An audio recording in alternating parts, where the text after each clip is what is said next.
A graça e a paz, aqui é o pastor Ramon Nascimento e eu tenho uma palavra de Deus ao teu coração. Se você ainda não se inscreveu, se inscreva em nosso canal, ative o sininho para que você seja notificado no próximo vídeo. Não esqueça de compartilhar com outras pessoas. Tem sempre uma palavra de Deus e um testemunho para edificar a sua fé. Fique na paz. Escutar um missionário chamado Wes Stanford. Ele passou uma parte da sua vida ajudando a igreja na Etiópia, que por 17 anos esteve sob o regime comunista. As igrejas foram lacradas, pastores foram presos, muitos foram mortos. E esse missionário saía da América do Norte e ia para a Etiópia tentar ajudar os irmãos que se reuniam escondidos nas catatumbas, nas florestas.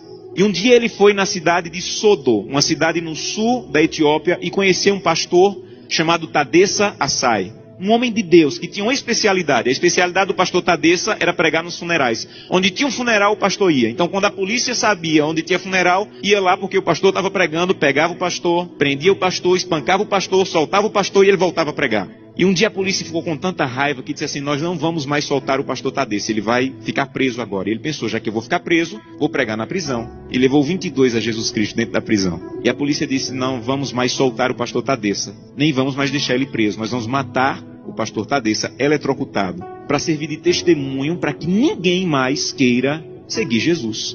E anunciaram na cidade: amanhã, às 9 horas da manhã, o pastor Tadessa vai morrer eletrocutado. Mas eles não tinham cadeira elétrica.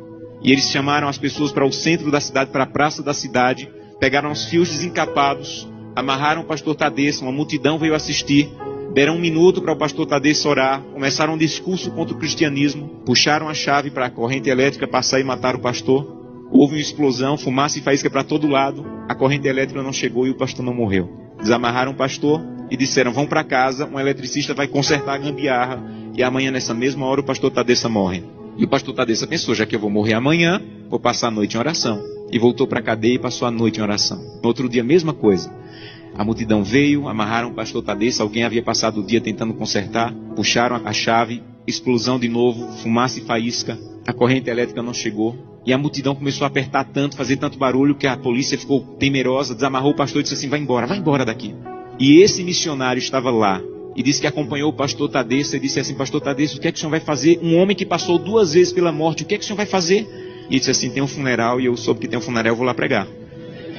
E ele disse assim: pastor Tadessa, eu represento milhares de cristãos na América, e nós estamos orando muito por vocês. E disse que o pastor Tadessa se virou, ficou com o rosto sério e disse assim: vocês na América estão orando por nós, aqui na Etiópia? Então volte para a América e diga que nós é que estamos orando por vocês. E ele falou: mas por que vocês estão orando por nós se vocês é que estão sendo perseguidos, pastor? E ele falou: irmão, ninguém na Etiópia acorda sem pensar. Nenhum cristão na Etiópia acorda sem pensar: hoje pode ser meu último dia de vida. Pode ser que hoje seja descoberto e seja preso e morto. Então, como nós não sabemos se esse é o último dia de vida, todo cristão na Etiópia passa o dia em oração. Não importa o que nós façamos durante o dia, passamos o dia em oração. Mas eu soube que as coisas vão muito bem na América, e que tem cristão na América que consegue passar o dia inteiro sem orar. É verdade que tem cristão na América que consegue passar o dia inteiro sem orar? E ele disse assim: é verdade. Ele falou: você sabe que é proibido se reunir, mas nós precisamos tanto do corpo de Cristo, que mesmo sendo proibido, nós nos encontramos escondidos à noite, no escuro, na floresta, nos cemitérios, porque nós precisamos do corpo de Cristo. Mas eu soube que vocês têm igreja na América em todas as esquinas, e vocês podem entrar na igreja a hora que quiserem, que a polícia não vai entrar para espancar vocês. Mas eu soube que na América, no dia de culto, tem cristãos que ao invés de ir para a igreja, ficam em casa assistindo. É verdade que no dia de culto vocês podem ir a hora que quiserem, e vocês não vão, vocês ficam assistindo. É verdade que isso acontece na América, irmão? Ele disse assim: é verdade. E ele disse assim: missionário, a minha congregação tinha apenas uma Bíblia, e eu fiquei com medo de ser preso e minha Bíblia ser queimada. Então reuni minha congregação e com lágrimas nos olhos eu disse: irmão, eu não tenho como guardar a Bíblia, é o que nós temos de mais precioso. Se eu for preso, ela vai ser destruída. Então eu comecei a rasgar as páginas da Bíblia e comecei a dividir para cada pessoa. Era mais fácil guardar porções da Bíblia do que uma Bíblia inteira com uma pessoa só. E quando eu estou à noite pregando, no escuro, no meio do meu sermão, eu digo: eu preciso de Isaías 53. E alguém lá do escuro começa a recitar do fundo do coração aquela página que ele levou rasgada para casa e decorou. Mas eu soube que na América vocês podem ter 8, 10 Bíblias em casa. E eu soube que tem cristãos na América que, apesar de terem 8, 10 Bíblias em casa, passam uma semana sem ler a Bíblia. É verdade? E ele disse assim: é verdade, nós é que precisamos de oração. Meus irmãos, urgentemente precisamos de oração. Porque cantamos breve, Jesus voltará. Levantamos a mão no apelo dizendo assim: eu quero voltar para o céu para ser dono de tudo. Mas ainda não estamos indo a Jesus de maneira séria para que Ele arranque o egoísmo do nosso coração. E que nós possamos entrar na porta do céu e nós não vejamos a rua de ouro, nem a parede de pedra preciosa, mas nós possamos olhar para o rosto maravilhoso de Jesus, aquilo que nós aprendemos a olhar nessa terra. Eu tenho um sonho da minha vida: entrar na porta do céu, segurando a mão de Gleice, minha esposa, e Glenda e Samuel, os meus filhos. Eu quero chegar em frente a Jesus. Eu quero dizer: Jesus, cheguei com minha família. Essa aqui é Glenda, Samuel e Gleice. E eu espero que Jesus diga mais ou menos assim: Josanã, eu já conheci a sua família, porque todo dia você ia à presença.